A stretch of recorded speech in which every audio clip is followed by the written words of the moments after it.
Hello everyone, welcome back. Please comment, subscribe, folks. Comment, subscribe, like the videos. Also share the videos. I want to thank you folks for liking, watching, and sharing my videos. You folks are the absolute best. Listen, folks, there's a link to down below. Has the links to all my social media platforms. Please go down there, follow me across all my social media platforms, and talk to me because I talk back. Also down there as well as links to all of my YouTube pages. Please go down there, subscribe to all my YouTube pages, and turn on your notifications so when I post content, you folks will be in the know. Now, with that said and done and put to the side,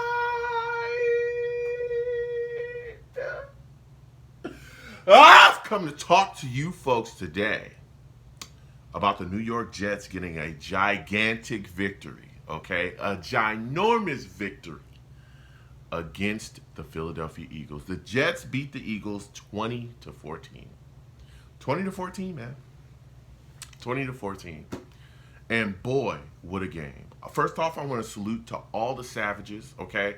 If you guys didn't check it out, please go check it out. The last live that I did today, all right? Man, I sat down, had a live game reaction with the Savages, radio show as well after the game. Y'all see that too. That's going to be up. Phenomenal time. Salutes to all the Savages and everybody that joined. But man, what a game. It was an emotional roller coaster, okay? And first off, I want to start with the Jets defense, all right? When we talk about this victory, that's where I'm starting, man. Listen, this defense is phenomenal. It's phenomenal. It's phenomenal. In my mind, it's the best defense in the league, okay? Now, coming into this game, everybody was talking about it. Even I talked about it, okay? The Jets were missing a lot of their corners, especially their two top guys. Sauce and DJ Reed, not playing. Brandon Echols, not playing. Hardy as well got hurt. He's dealing with a hamstring injury. He's going to be out next, I think it was 4 to 6 weeks. They were saying at first that was the prediction. That'd be 4 to 6 weeks. He's going to be dealing with that. He wasn't playing either. The Jets called up guys. You had Bryce Hall starting on one side. Craig James, a guy that they called up off the practice squad out there. Michael Carter II, moving around doing work. So many guys hurt in the secondary. And the Jets secondary went out there and did business, okay? 3 picks. They got 3 picks from Jalen Hurts. 4 turnovers overall in the entire game. This Jets defense did work, man. Did work. The secondary took care of business, and they played well enough. Tony Adams had a big interception as well. What a phenomenal game. Hats off to this New York Jets defense and Robert Saleh. And Robert Saleh as well. I want to make sure that I mention him and this coaching staff because they did an amazing job. And this is something I talked about, Robert Saleh, coming from San Francisco. I watched him take a defense that was full of injuries in San Francisco one year, and they were still near the top of the league in defense because he was putting guys in positions to make plays. He has guys. He connects with players on different levels. They want to run through a wall for him, man. Not only do they want to run through a wall for him, but he gets the most out of him. The most out of them. He does. He gets the most out of them. And that's what he did today. Guys that really, a lot of people, oh, he's a nothing, he's a nobody. They come in his system with his belief, and they tremendously overachieve. And guys stepped up today and played extremely well. The secondary did their job. You had Craig James at times manned up with A.J. Brown. And don't get it confused, A.J. Brown, he had a day, 7 catches, 131 yards. He also had a fake catch. We'll get into that, okay? And I got to be careful when I talk about that because your boy might lose it, all right? We'll get into some of the calls that were made by the people that wear striped shirts. We'll get into that in a second. But this secondary did work today. They did work. 3 picks, and they did their job. The Jets' pass rush was ferocious. Now, Jalen Hurts did escape some sacks. He was very slippery, especially, early in the game. I remember Michael Carter II was coming on a blitz, and he escaped Michael Carter and then kind of ran out to his right, and Michael Carter recovered and was able to kind of grab him, get his hands on him, and Jalen Hurts stiff-armed him while running to the right, stiff-armed him, and threw a ball to A.J. Brown while he was stiff-arming him, threw a ball to A.J. Brown for a first down. I was like, come on, man, this guy Hurts is superhuman. But the pass rush and the blitzes, again, the coaching staff sending blitzes and then, faking like they were sending blitzes, backing off, only rushing 3, doing spot, just so much change up. They were able to make things very confusing. Now, Jalen Hurts did have 280 yards thrown on the day.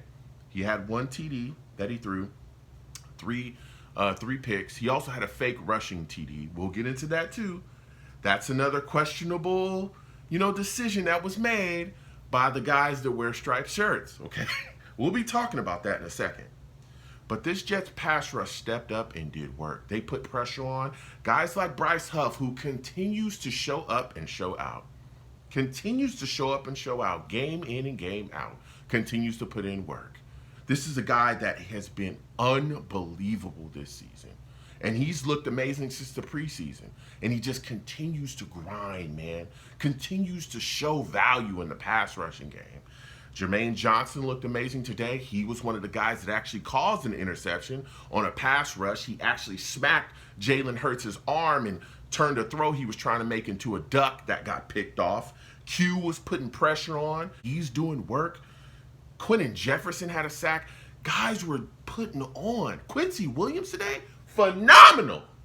Phenomenal. He's playing some of the best linebacker in the game, bro. Playing some of the best linebacker in the game. He was all over the place, flying around, making plays. Man, he had a turnover himself as well.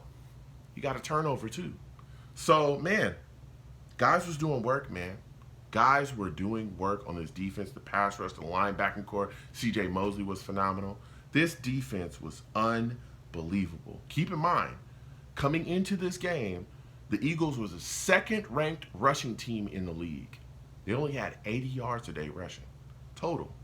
And most of that yardage came from Hurts running around, all right? Speaking of Hurts running around and the fake TD call that he got early in the game, these calls made by the guys in striped shirts, and I'll pay attention. I got to be careful. I got people watching me from different places and different spaces, and this is YouTube, so I got to be careful when I talk about certain people. There are guys in striped shirts out here that are constantly screwing the New York Jets, constantly working us over, constantly. And there were some awful decisions made in this game. Jalen Hurts early in the game, right? The Eagles are on the goal line. He's trying to run it in. He gets brought down. It's clear as day on an angle from behind. It was an angle that they played that was up high, but it was behind the Eagles players.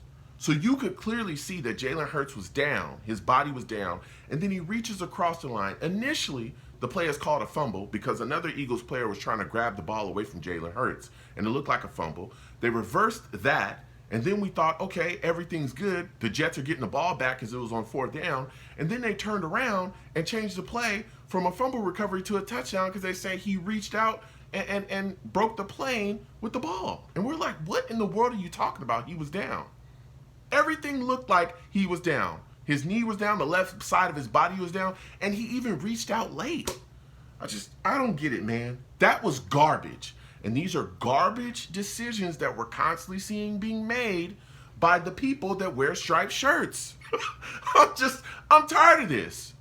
I'm tired of it. Whether it's bad decisions with Kansas City or bad decisions against the Cowboys by guys wearing striped shirts, okay, that are watching Jets games. I don't understand what is happening with this. I don't get it. There's a bad call as well, running into the punter. That was a garbage call. A.J. Brown catches a ball going out of bounds. That was not a catch. They reversed the call. They actually ruled it a catch, and then it got challenged, and then they kept it a catch. The ball is clearly moving. Clearly moving. He doesn't even have possession of it. They call it a catch. And that was on 3rd and 6. Allen Lazard, okay? Allen Lazard gets an illegal crackback block call on him, illegal blindside block. That was ridiculous. It was completely ridiculous. And that was on a big crucial play for our offense as we were trying to get down the field, and we're going to get to our offense next. But it was unbelievable. Another penalty that halted a New York Jets drive offensively. And that was the big thing for the day on offense for the Jets. But that call was atrocious by the people wearing striped shirts. We're constantly getting worked over, and at some point, the powers that be, the people at the top, the people that run this league have got to start looking at what the people in striped shirts are doing surrounding the New York Jets. I'm sorry. I'm not saying who it is. I'm just saying the people that wear striped shirts that watch Jets games are making a lot of bad decisions here. And boy, is it hurting the Jets. And it's consistent. It's consistent, man. Jets offense was slow today, okay? The Jets offense was slow today, all right? There was a lot of drives that ended in field goals. By the way, Greg the Leg 4 for 4. He had a 43-yarder that looked bad but was actually good. He was amazing. 4 for 4 on the day, right? Now, the offensive penalties killed us. Killed our drive. I just talked about the Lazard blindside block call that killed a drive. Offensive holding calls that killed our drives.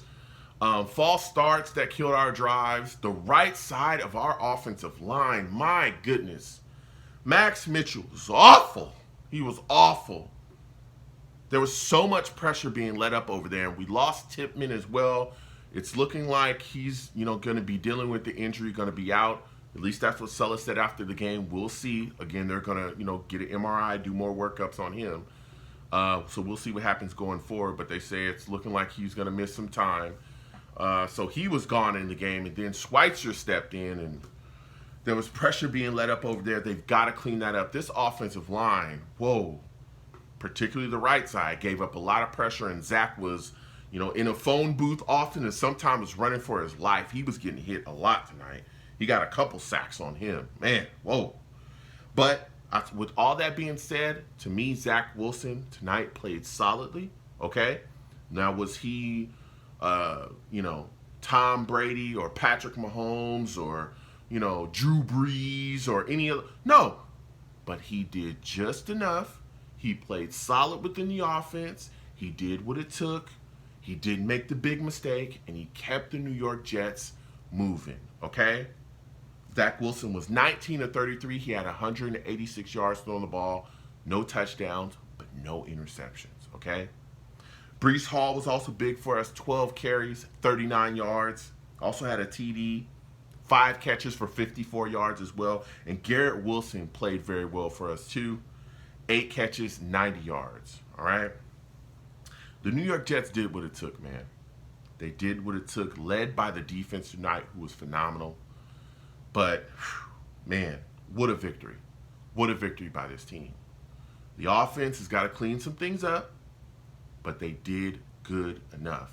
Solid special teams went a long way for us as well. Like I talked about, Greg Zuerlein was phenomenal. Morstead continues to be amazing. Great punting, pinning teams back, making drives very tough for opposing offenses because they're starting so far down the field. And our defense just clamped down with everything going on surrounding guys and not playing and availability all over the place. What an amazing win for the Jets. The first time they've beat the Philadelphia Eagles in Jets history, Jets franchise history. It's the first time we've ever beat them. And Robert Sulla and that staff, okay, Albridge, Hackett, everybody, every single coach, kudos to you, salutes and respect. Y'all deserve it, all right? Listen, comment down below. Let me know what you folks think. How do you folks feel about this Jets victory? What are your thoughts about what you saw from the defense? Who's your defensive MVP? How do you feel about the Jets offense? Are you concerned about this offensive line as we continue forward? Give me your thoughts about the people that wear striped shirts and some of the decisions that they're making during the games that are costing the New York Jets. I want to hear y'all thoughts about that too. Because boy, oh boy, that needs to be looked at. Comment down below. Let's go back and forth. You folks have a good one. Peace.